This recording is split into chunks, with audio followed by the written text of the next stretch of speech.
یہ نظریہ پاکستان جیسے ملکوں میں بہت مقبول ہے۔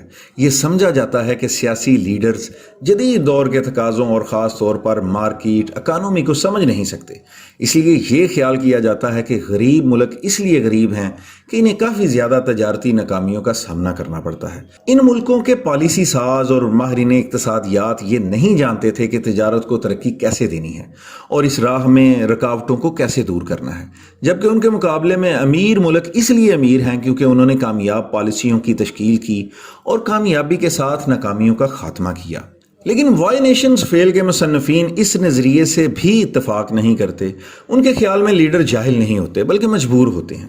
اس بات کی وضاحت کے لیے انہوں نے افریقی ملک گھانا کی مثال پیش کی ہے۔ گھانا میں برطانیہ سے آزادی کے بعد ڈکٹیٹرشپ قائم ہو گئی تھی۔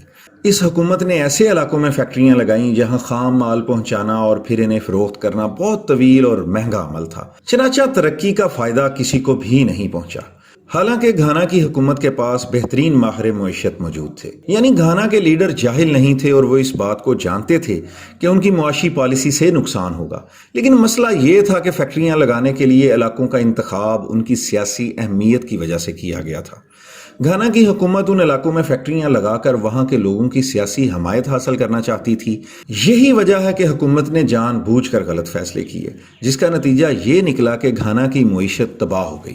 تو وائی نیشنز فیل کے مصنفین کا نظریہ یہ ہے کہ غلط معاشی فیصلے لا علمی کی وجہ سے نہیں کیے جاتے، بلکہ ان کے پیچھے ادارہ جاتی رکاوٹیں اور سسٹم کی خرابیاں ہوتی ہیں، اور جیسے ہی کوئی ملک اس بوسیدہ اور نکارہ نظام کی رکاوٹ پر قابو پا لیتا ہے، فیصلے خود بخود ٹھیک ہونا شروع ہو جاتے ہیں اور ملک بھی ترقی کرنے لگتا ہے۔ اس سلسلے میں سب سے بہترین مثال چائنا کی ہے۔ چائنا نے ماؤ زے تنگ کی موت کے بعد اور خاص طور پر تیان من اسکوائر کے واقعے کے بعد بہت تیزی سے ترقی کی ہے، مگر وائی نیشنز فیل کے مصنفین کے مطابق چین میں یہ تبدیلی اس لیے نہیں آئی کہ حکمران کمیونسٹ پارٹی کو یہ سمجھ آ گیا تھا کہ کمیونزم غلط نظریہ ہے یا اجتماعی ملکیت کی کیا اہمیت ہے، بلکہ وجہ یہ تھی کہ چائنیز لیڈر ڈینگ زیاؤ پنگ اور ان کے اتحادیوں نے کمیونسٹ پارٹی میں اپنے طاقتور حریفوں کو شکست دی اور ایک سیاسی انقلاب لے کر آئے۔ وہ چین کو جدید مارکیٹ اکانومی کے اصولوں کے مطابق ترقی دینا چاہتے تھے، چنانچہ جب سیاسی طاقت ان کے ہاتھ میں آ گئی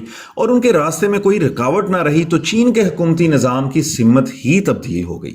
اس لیے وائی نیشنز فیل میں یہ دلیل دی گئی ہے کہ کسی قوم کی خوشحالی کا دار و مدار اس بات پر ہے کہ وہ قوم اپنے بنیادی سیاسی مسائل کو حل کرنے میں کامیاب ہو جائے، یعنی خوشحالی کی راہ میں سسٹم جو رکاوٹیں ڈالتا ہے انہیں ختم کر دیا جائے تو پھر ہی ترقی ممکن ہے۔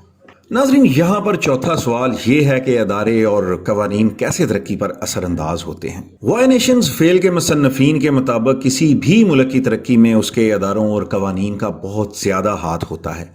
وہ لکھتے ہیں کہ ترقی کی بنیاد یہ ہے کہ کسی ملک میں کاروبار کرنے کے کتنے مواقع ہیں اور لوگوں کو اپنی محنت کا پھل ملتا ہے یا نہیں، کیونکہ اگر کسی بزنس مین کو اپنی محنت چوری یا ضبط ہونے کا ڈر ہوگا یا اس پر بھاری ٹیکسوں کا خدشہ ہوگا تو وہ سرمایہ کاری کرے گا ہی نہیں، چنانچہ جب سرمایہ کار نہیں ہوں گے تو معیشت خود بخود بیٹھ جائے گی۔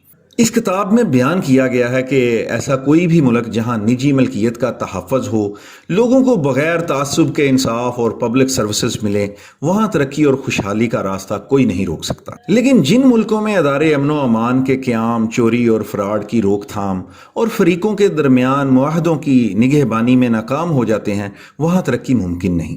اس کے علاوہ ترقی کے لیے سڑکیں، ضروری انفراسٹرکچر، سرمایہ کا تحفظ اور دھوکے بازی کی روک تھام کے لیے قوانین بھی بہت ضروری ہیں۔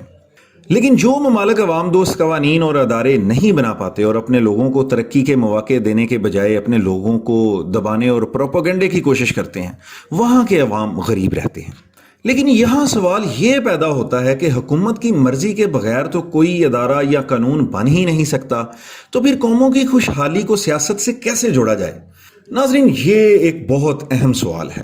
وائی نیشنز فیل کے مصنفین کے مطابق کسی بھی ملک میں اچھے یا برے قوانین اور اداروں کے بننے کا دار و مدار سیاسی طاقت پر ہوتا ہے۔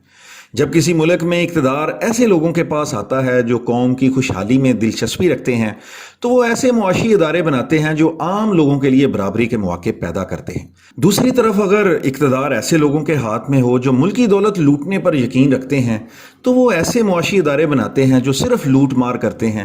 ایسے اداروں کو وائی نیشنز فیل کے مصنفین نے استحصالی ادارے قرار دیا ہے۔ استحصالی اداروں کی وجہ سے کسی ملک کی سیاسی اشرافیہ اور معاشی اداروں کا آپس میں گٹھ جوڑ ہو جانا معمول کی بات ہے، جس کی وجہ سے عام آدمی جو کہ ملک کی آبادی کا تقریباً 98% تک ہوتے ہیں، انہیں کاروباری مواقعوں تک یکساں رسائی نہیں ملتی، اور قوانین اور اداروں کی مدد سے یہ گٹھ جوڑ صرف اشرافیہ کے مفادات کو تحفظ دیتا ہے، یعنی صرف 2% لوگوں کے، اور باقی 98% لوگوں کو معاشی طور پر کچل دیا جاتا ہے۔ لیکن اس میں ایک اور سوال یہ پیدا ہوتا ہے کہ امیر ممالک کی اشرافیہ اپنے ملک کو ترقی کیوں دیتی ہے اور غریب ممالک کا سیاسی طبقہ لوٹ مار ہی کیوں کرتا ہے؟ اس حوالے سے وائی نیشنز فیل کے مصنفین نے ایک بڑی دلچسپ حقیقت سے پردہ اٹھایا۔ ان کا ماننا ہے کہ اصل میں ہر ملک یا قوم کی ترقی کا دار و مدار اس بات پر ہوتا ہے کہ اس کی اشرافیہ یا ایلیٹ کلاس کا مفاد کس چیز میں ہے۔ یعنی اگر ایلیٹ کلاس کو ملک کو ترقی دینے میں فائدہ نظر آئے گا تو وہ ملک کو ترقی دے گا، اور اگر اسے صرف لوٹ مار کرنے اور لوگوں کو دبا کر رکھنے میں اپنا فائدہ نظر آئے گا تو وہ ایسا ہی کرے گا۔ مثال کے طور پر جب 18ویں صدی میں صنعتی انقلاب آیا تو یورپ کے بیشتر ممالک کی حکومتیں جاگیردار خاندانوں اور روایتی اشرافیہ کے کنٹرول میں تھیں، جن کا بڑا ذریعہ آمدن زمینی پیداوار تھی یا بادشاہوں سے ملنے والی اجارہ داریوں کے مرہون منت تجارتی مراعات تھیں۔ چنانچہ ان ملکوں کی اشرافیہ کو تاجروں اور کاروباری شخصیات سے خطرہ محسوس ہوا۔ یہ لوگ شہروں کی بڑھتی آبادی اور مڈل کلاس طبقے کو بھی اپنی سیاست کے لیے خطرہ سمجھ رہے تھے۔ اپنی سیاسی طاقت کو خطرے میں دیکھ کر جاگیردار طبقے نے صنعتی عمل کی مخالفت شروع کر دی۔ البتہ برطانیہ میں صنعتی انقلاب اس لیے کامیاب رہا کیونکہ جاگیردار اشرافیہ کو صنعتی انقلاب سے کوئی خطرہ محسوس ہی نہیں ہوا۔ دوسری جانب اگر آسٹریا ہنگری اور روسی بادشاہتوں میں جہاں بادشاہوں اور اشرافیہ کے نقصان کی شدت زیادہ تھی، وہاں صنعت کاری کا عمل روک دیا گیا۔ اس کے نتیجے میں آسٹریا ہنگری اور روس کی معیشتیں کمزور ہو گئیں، جبکہ برطانیہ اور دیگر یورپی ممالک میں صنعتی ترقی عروج پر پہنچ گئی۔ یعنی اگر یورپ کے باقی ممالک کی ایلیٹ کو بھی صنعتی انقلاب میں اپنا فائدہ نظر نہ آتا تو یہ ممالک بھی پسماندہ رہ جاتے اور آگے نہ بڑھ پاتے۔ اس کا مطلب یہ ہے کہ آج ہم امریکہ اور یورپ میں جو ترقی دیکھتے ہیں، اس کی ایک بڑی وجہ یہ ہے کہ وہاں کی ایلیٹ کلاس کو اس ترقی میں اپنا فائدہ نظر آتا ہے، جبکہ غریب ممالک اس لیے غریب ہیں کیونکہ وہاں کی ایلیٹ کلاس ترقی میں اپنا فائدہ نہیں دیکھتی بلکہ اسے اپنے لیے خطرہ سمجھتی ہے۔ یہ ایلیٹ کلاس اپنے معاشروں میں ایسے ادارے اور قوانین بنا دیتی ہے جو ترقی کے دشمن ہوتے ہیں۔ تو قوموں کی کامیابی یا ناکامی میں جو فرق ہے وہ صرف ایلیٹ کلاس یعنی حکمران طبقے یا اشرافیہ کی سوچ اور ان کے قائم کردہ اداروں کا ہے۔ تو وائی نیشنز فیل کے مصنفین کے خیال میں جن قوموں کی اشرافیہ استحصالی ادارے قائم کر دیتی ہے وہ قومیں ناکام ہونے لگتی ہیں۔ پاکستان، مصر، ازبکستان، شمالی کوریا اور ارجنٹائن ان استحصالی اداروں کی بڑی مثالیں ہیں۔ یہ سب ملک ایک دوسرے سے بہت دور ہیں، ان کی زبانیں اور ثقافتیں بھی الگ الگ ہیں، پھر بھی ان ممالک میں ایک بات مشترک ہے اور وہ یہ کہ یہاں پہ غربت ہے، بے روزگاری ہے اور ناانصافی ہے۔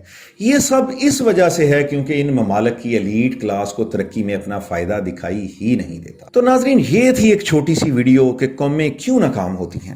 امید کرتا ہوں ویڈیو آپ کو پسند آئی ہوگی۔ ویڈیو آپ کو کیسی لگی کامنٹ سیکشن میں مجھے ضرور بتائیے گا۔ بہت جلد ایک نئی ویڈیو کے ساتھ حاضر ہوئیں گے، تب تک اپنا بہت سارا خیال رکھیے گا اور مجھے دعا میں یاد رکھیے گا۔ اللہ حافظ۔